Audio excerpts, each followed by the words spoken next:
Now, if you're setting your aquarium up a little bit too quickly, or if you want to increase the capacity of your aquarium, something you can do is think about adding some marine pure balls.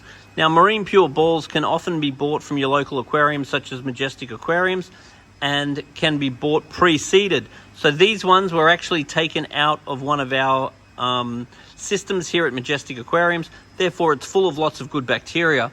So when you add fish to an aquarium, the fish produce waste, and we need to have good bacteria in the system to break down the waste from the fish. So we can actually get media from an established system, and then that brings the good bacteria into the water quicker.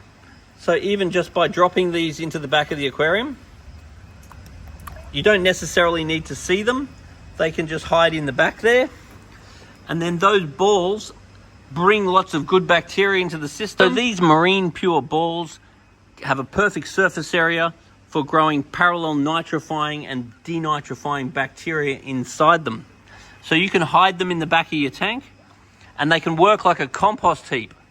So the marine pure grows all this good bacteria and potentially already has the bacteria there because it's come from an established system. And then that bacteria can straight away get to work breaking down all the waste from your fish, and then that's going to help control your ammonia levels. So when your fish produce waste, they produce waste in the form of ammonia. Then good bacteria needs to grow all through the aquarium and the filter and on the marine pure balls, and then that ammonia is broken down into nitrite. The nitrite can be tested. The nitrite will then grow bacteria, will then cause the growth of bacteria, and then that bacteria will break nitrite into nitrate. Now, within the porous structure of the marine pure, there is a capacity for denitrification to break the nitrate down. But if your nitrate elevates over time, then increasing your water changes is a way of controlling your nitrate. If your water is cloudy, it is usually just that you've done everything a little bit too quickly, and that there is not enough good bacteria in your filter to break down the waste produced by the fish that you have. So therefore, providing that you have enough good filtration and you keep the feeding down and you have plenty of oxygen in the water, then over time the good bacteria should grow in your filter and should grow in your marine pure balls, and then your water should be crystal clear. Having cloudy water at the start is very, very normal. The other thing that you might find is the fashion these days is open-topped aquariums. It's only with open-topped aquariums you might be very disappointed if the odd fish jumps out and lands on the floor. So you may at some point like to get some lids on the aquarium. Just make sure those lids are not totally sealed, because it's important that oxygen gets into the top of the aquarium. Once the gravel is in the aquarium, make sure that you never wash gravel with tap water. You only ever want to wash gravel by using your gravel cleaner. Also, over time, you'll be surprised how much your aquarium evaporates. When you do replace water that has evaporated, you make sure you don't put any salts or minerals or so forth into that water. You want to just use a water ager.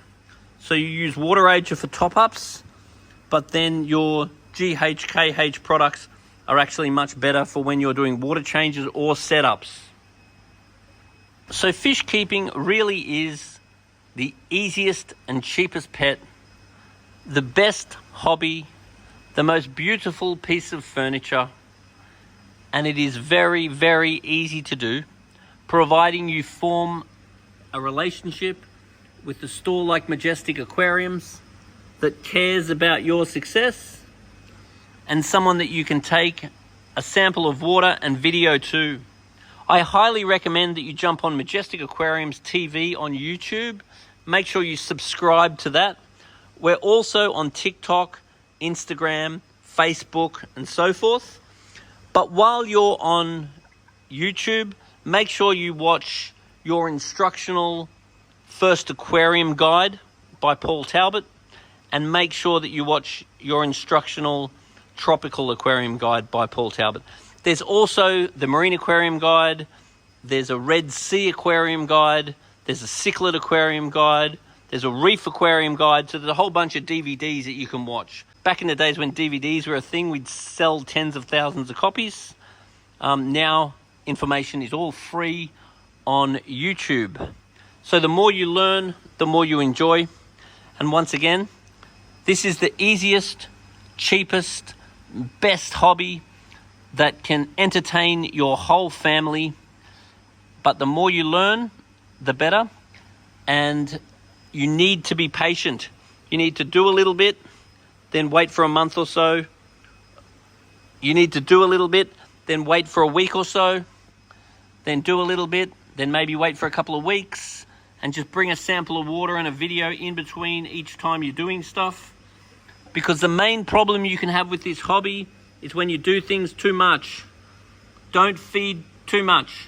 Don't water change too much. Don't clean your filters too much. You want to do everything slowly and calculated. And if in doubt, ask us here at Majestic Aquariums.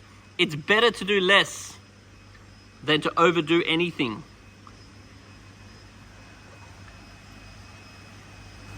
Now, if your aquarium has a light on it, you can consider live plants. Now, if you have live plants and those plants are healthy and those plants are growing, they are improving your ecosystem. If your plants are dying, then they will decrease the quality of your ecosystem. Now, if your plants are going yellow, that tends to mean that you need to fertilize your plants. If your plants are getting holes in the leaves, that tends to mean that somebody's eating the plants. If your plants are falling apart, that can often mean that you don't have enough light over the plants. And if you're getting brown algae growing or black algae growing all over the top of your plants, that can mean that you need to add some organic carbon or address the CO2 levels of the aquarium. So in most cases, plants are very easy to keep. And if you bring a sample of water down to Majestic Aquariums with a video of your tank running, we can help advise you on which plants are most suitable for your aquarium.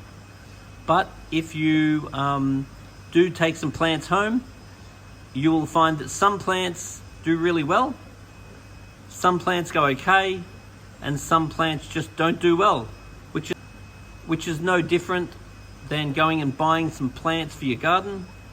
You'll find that some do better than others. And after a while, you get to know your aquarium, and you get to know what plants do well in your aquarium, and you get to make a more informed decision on the direction of your aquarium or what works for you. There is 3 basic minimum requirements of a plant. One is the amount of light and the quality of light, the amount of nutrients and fertilization, and the amount of CO2. So those 3 things can be played with, and you can either get the aquarium right for the plants you want to keep, or you can just find the plants that seem to work in the aquarium that you have.